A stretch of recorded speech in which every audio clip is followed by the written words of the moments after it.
কথার প্যাচে জোনাকি খেলতো এবং আমিও খুব মজা পেতাম। কিন্তু এই একটা ডায়লগ যেটা খুব মজা লাগে বলতে, যে জোনাকি বিশ্বাস রেগে গেলে দীর্ঘশ্বাস, আমার সাথে পাঙ্গা নিতে আসবে না ভাই। নমস্কার বন্ধুরা, তো আপনারা সবাই কেমন আছেন? আশা করি সবাই খুব ভালো আছেন, সুস্থ আছেন। রিঙ্কি ফোর সুপ্রিয় চ্যানেলের পক্ষ থেকে আপনাদেরকে জানাই অনেক অনেক শুভেচ্ছা ও ভালোবাসা। তো আজকে সাজানো গোছানো দেখে বুঝতেই পারছেন, আজকে হলো 25শে ডিসেম্বর। তো আজকে ছিল বড়দিন। তো বড়দিন উপলক্ষে আমরা চলে গিয়েছিলাম শ্রীরামপুরে। তো সেখানকারই কিছু মুহূর্ত তুলে ধরেছিলাম।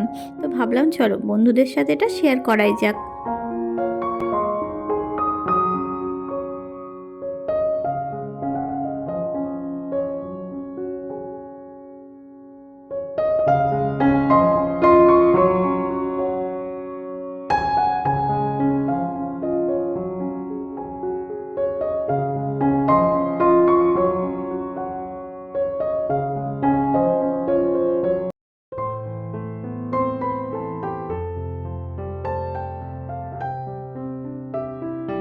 এত বছর বড়দিন উপলক্ষে আমরা কিন্তু বরাবরই পার্ক স্ট্রিটে গিয়ে ঘুরে এসেছি, কিন্তু এবার কি মনে হলো জানি না, চলো শ্রীরামপুর থেকেই ঘুরে আসি। তো চলে এসেছিলাম সন্ধে সন্ধে একদম শ্রীরামপুরে। তো এখানেও কিন্তু প্রচুর পরিমাণে ভিড় ছিল, তোমরা দেখে বুঝতেই পারছো কতটা পরিমাণে লোকজন এখানে। তো বাড়িতে বসে থেকে এই ঠান্ডায় কি আর করব, তো চলে এলাম শ্রীরামপুরে ঘুরতে। তো চলো বন্ধুরা, আমার সাথে ভিডিওটা তোমরাও দেখতে থাকো।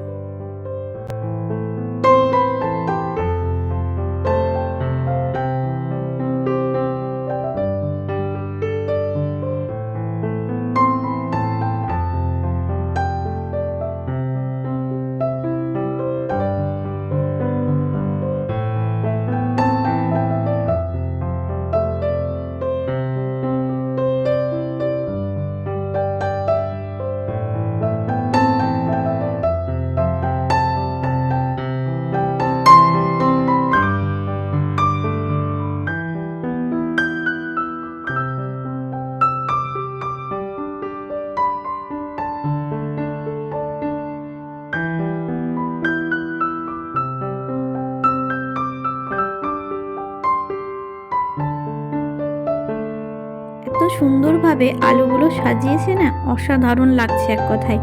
তো আমরা হাঁটতে হাঁটতে সামনের দিকে দেখলাম একটা অনুষ্ঠান হচ্ছে। তো ভাবলাম চলো অনুষ্ঠানটা দেখি।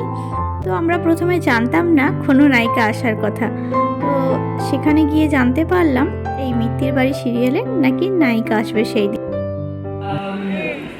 কথার প্যাচে জোনাকি খেলতো এবং আমিও খুব মজা পেতাম। কিন্তু এই একটা ডায়লগ যেটা খুব মজা লাগে বলতে, যে জোনাকি বিশ্বাস রেগে গেলে দীর্ঘশ্বাস, আমার সাথে পাঙ্গা নিতে আসবে না ভাই।